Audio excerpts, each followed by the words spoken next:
Alhamdulillahi Rabbil Alamin wal 'aqibatu lil muttaqin wa la 'udwana illa 'alal zalimin. Asyhadu an la ilaha illallah wahdahu la syarika lah wa asyhadu anna sayyidana wa nabiyyana Muhammadan abduhu wa rasuluhu la nabiyya ba'dah. Allahumma shalli wa sallim wa barik ala sayyidina Muhammad wa ala alihi wa ashabihi ajma'in. Amma ba'du. Ya ibadallah, usikum wa nafsi bitaqwallahi faqad fazal muttaqun. A'udzu billahi minasyaitonir rajim. Bismillahirrahmanirrahim. Ya ayyuhalladzina amanu taqullaha haqqa tuqatih wa la tamutunna illa wa antum muslimun. Shadaqallahul azim. Hadirin jamaah Jumat yang berbahagia, puji syukur tidak henti-hentinya kita panjatkan kehadirat Allah Subhanahu wa taala yang telah memberikan kepada kita semua nikmat iman, nikmat Islam, nikmat sehat, nikmat panjang umur, sehingga kita dapat berkumpul guna melaksanakan salah satu kewajiban kita, yaitu salat Jumat di Mushola Ulul Albab yang insyaallah penuh berkah dan rahmat. Salawat dan salam juga senantiasa tercurah limpahkan kepada junjungan Nabi besar Muhammad sallallahu alaihi wasallam yang telah membawa kita semua umatnya dari zaman jahiliyah kebodohan menuju zaman yang penuh dengan ilmu pengetahuan dan teknologi. Hadirin jamaah Jumat rahimahullah, khatib berpesan khusus untuk diri khatib pribadi dan umumnya untuk para jamaah. Yuk sama-sama kita tingkatkan ketakwaan kita kepada Allah Subhanahu wa taala. Hadirin jamaah Jumat yang berbahagia, pada kesempatan yang berharga ini khatib akan menyampaikan tema khutbah amalan yang sangat diinginkan orang yang sudah meninggal dunia. Hadirin jamaah Jumat rahimakumullah, ada satu amalan yang amat sangat diinginkan bagi orang yang sudah meninggal dunia. Dan ini terdapat di dalam Al-Quran surat Al-Munafiqun ayat 10. Allah berfirman, Rabbi laula akhartani ila ajalin qarib fa asaddaq wa akum minas shalihin. Artinya, Rabbi, wahai Tuhan, laula akhartani ila ajalin qarib, seandainya sekiranya engkau menunda usiaku sekejap saja, sedetik saja, sebentaran saja, fa asaddaq, maka aku akan bersedekah, wa akum minas shalihin, dan aku tergolong dalam golongan orang-orang yang saleh. Surat Al-Munafiqun ayat 10. Pertanyaan yang menarik adalah, mengapa orang yang sudah meninggal, mengapa mayit meminta tenggang waktu sedikit saja, sebentar saja, sekejap saja untuk hidup lagi, fa'asoddaqo, agar aku bisa bersedekah. Mengapa tidak menggunakan dalam Al-Quran, menggunakan redaksi fa'usolliya, ya Allah kasih waktu sebentar aja hidup lagi, fa'usolliya, saya akan sholat. Atau redaksi yang lain, fa'utiyal hajja wal umroh, kalau saya diberikan kesempatan sedetik saja, sekejap saja hidup lagi, fa'utiyal hajja wal umroh, saya akan haji, saya akan umroh. Kenapa yang digunakan dalam ayat ini fa'asoddaqo, ya Allah, kenapa engkau tidak tunda sekejap saja agar aku bisa bersedekah? Maka para ulama menjawab, yang pertama, ada yang berpendapat adalah bahwa sedekah itu adalah amalan yang tidak terikat waktu dan tempat. Kalau sholat 5 waktu ditentukan waktunya, tapi tidak ditentukan tempatnya. Dimanapun kita bisa melaksanakan sholat 5 waktu, waktunya ditentukan. Sholat Jumat yang sekarang ini kita lakukan pun ditentukan waktunya. Hari Jumat tidak ada, hari Minggu kita sholat Jumat, ditentukan waktunya saja, tempatnya di mana, mau di mana saja, mau di Mushola Ulul Albab, ya, mau di Mushola Al-Muttaqin dan lain sebagainya, tidak ditentukan tempatnya. Puasa Ramadan ditentukan waktunya saja, tidak ditentukan tempatnya. Di belahan dunia manapun kita puasa Ramadan pada saat bulan Ramadan. Tapi ada ibadah amalan yang ditentukan tempatnya saja, waktunya tidak. Contoh misalkan umroh. Umroh tempatnya di Arab Saudi, di Mekah. Kapanpun sekarang kita umroh itu tidak ada masalah, tidak ditentukan waktunya, tapi tempatnya harus di sana. Tapi ada yang kedua-duanya ditentukan waktunya plus ditentukan tempatnya, yaitu adalah amalan atau ibadah haji. Ibadah haji tempatnya di sana ditentukan, waktunya pun ditentukan. Nah, menariknya adalah sedekah tidak amalan atau perbuatan atau ibadah yang tidak ditentukan waktu dan tidak ditentukan tempat, bebas. Oleh karenanya mayit, orang yang sudah meninggal itu ketika diminta sekejap saja untuk hidup lagi, dia akan bersedekah, karena sedekah adalah amalan yang tidak terikat daripada waktu dan tempat, dan dia ada syarat dan rukunnya. Yang kedua, ulama berpendapat bahwa kenapa orang mayit atau orang meninggal itu minta kepada Allah dalam Quran surat Al-Munafiqun ayat 10 untuk dihidupkan kembali ke sedekah? Karena kata ulama menjawab, tidaklah seorang mayit meminta atau beramal ingin sedekah kecuali orang yang sudah meninggal itu merasakan efek dampak yang amat sangat luar biasa daripada sedekah.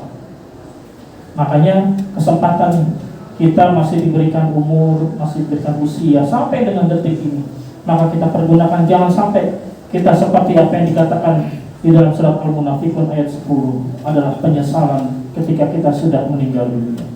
Hadirin jamaah Jumat rahimakumullah, di dalam kitab Al-Mawa'iz Al-Usuliyah pada urutan hadis ke-11 ada sebuah hikayah yang bersumber dari Sayyidatina Aisyah. Pada suatu ketika Rasulullah didatangi oleh wanita. Wanita itu mengadukan bahwa tangan kanannya itu kering terbakar, dan minta kepada Rasulullah, datang kepada Rasulullah, ya Rasulullah, mintakan kepada Allah agar tangan saya normal kembali, agar tangan saya sembuh. Kemudian Rasulullah bertanya, wahai wanita, kenapa tanganmu bisa sampai terbakar kering seperti ini? Kemudian wanita ini bercerita, ya Rasulullah, pada suatu malam aku bermimpi seolah-olah kiamat itu telah terjadi. Pintu-pintu neraka dibuka, pintu-pintu surga disiapkan. Kemudian di antara neraka jahanam ada jurang-jurang, dan dari salah satu jurang aku menemukan ibuku ada di dalam jurang tersebut. Lalu aku tanya kepada ibuku, wahai ibunda, kenapa engkau berada di jurang ini, padahal engkau di dunia adalah orang yang taat kepada Allah, orang yang taat kepada Rasul dan taat kepada suamimu. Kenapa engkau berada di salah satu jurang daripada jurang neraka jahanam? Kemudian ibunda dari wanita ini berkata atau menjawab pertanyaan anaknya, wahai anakku, sesungguhnya tempat ini adalah tempat orang-orang yang pelit lagi kikir. Dan aku selama hidup di dunia termasuk golongan orang-orang yang pelit dan kikir. Kemudian aku melihat, kata wanita itu, di tangan kanannya ada sepotong lemak dan di tangan kirinya ada sesobek kain kecil. Lalu aku bertanya, wahai ibuku, apa yang ada di tanganmu ini? Wahai anakku, di tangan kananku ada sepotong lemak, di tangan kiriku ada sobek kain kecil, dan karena dengan inilah aku bisa berlindung dari panasnya jilatan api neraka. Dan ketahuilah, wahai anakku, aku selama hidupku di dunia tidak pernah bersedekah kecuali dengan dua benda ini, yaitu sepotong lemak atau gaji, yang kedua adalah sesobek kain kecil. Maka dengan benda inilah yang aku sedekahkan, aku bisa berlindung dari panasnya jilatan api neraka. Kemudian aku bertanya, kata wanita itu kepada Rasulullah, di mana ayahanda? Di mana bapak? Bapak berada di surga. Kemudian aku datangi ayahanda dan aku melihat bahwa ayahku di sana sedang memberikan minum dari air telaganya Rasulullah SAW kepada orang-orang yang ada di sana. Ayahku mengambil gelas dari tangannya Sayyidina Ali Sayyidina Ali mengambil gelas dari tangannya Sayyidina Utsman. Sayyidina Utsman mengambil gelas dari tangannya Sayyidina Abu Bakar. Sayyidina Umar, kemudian Sayyidina Abu Bakar dari tangan Rasulullah SAW.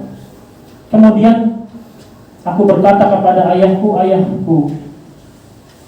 ibuku yang juga adalah istrimu sedang berada di neraka. Engkau kenapa ada di sini? Wahai anakku, kata ayahnya, tempat inilah bagi orang-orang yang termasuk golongan yang dermawan. Dan ibumu berada di tempat di neraka karena ibumu adalah termasuk orang yang pelit lagi kikir. Kemudian, kenapa engkau tidak memberikan minum? Wahai anakku, aku bukannya tidak mau memberikan minum, tapi Allah Subhanahu wa Ta'ala mengharamkan air telaga Rasulullah SAW bagi orang-orang yang pelit, maksiat dan pendosa. Lalu kemudian aku ambil, kata wanita itu, satu gelas, lalu aku berikan kepada ibuku. Kemudian ibuku aku minumkan dengan air telaga Rasulullah SAW. Lalu ada suara yang membentak, aibasallahu yadaki, semoga Allah menjadikan tanganmu kering terbakar. Lalu aku tersontak kaget bangun dari tidurku, dan aku mendapatiku tanganku ini seperti ini ya Rasulullah. Kemudian Rasulullah bersabda, wahai anakku, wahai wanita, telah mencelakai daripada sifat bakhil ibumu kepada dirimu. Bagaimana nasib ibumu di akhirat? Kemudian Rasulullah mengambil tongkatnya dan diletakkan di tangannya dan memohon kepada Allah, ya Allah, karena sebab kisah yang dikisahkan daripada wanita ini, sembuhkanlah daripada tangan wanita ini atas izin Allah. Sembuhlah tangan daripada wanita ini dan normal kembali. Bahwa pelajaran dari kisah ini mengajarkan kepada kita bahwa as-sakhiyu qaribu minallah, qaribu minan nas, qaribu minal jannah wa ba'idu minan nar. As-sakhiyu, orang yang dermawan, qaribu minallah, dekat dengan Allah. Qaribu minan nas, dekat dengan manusia. Manusia senang dengan orang yang dermawan. Qaribu minal jannah, dekat dengan surga. Wa ba'idu minan nar, dan jauh daripada api neraka. Wal bakhilu ba'idu minallah, ba'idu minan nas, ba'idu minal jannah, wa qaribu minan nar. Sedangkan orang yang bakhil, pelit, kikir, itu ba'idu minallah, jauh daripada Allah. Ba'idun minan nas, jauh daripada manusia. Manusia enggak suka dengan orang yang bakhil. Ba'idun minal jannah, jauh daripada jannah, surga. Wa qaribun minan nar, dan dekat dengan api neraka.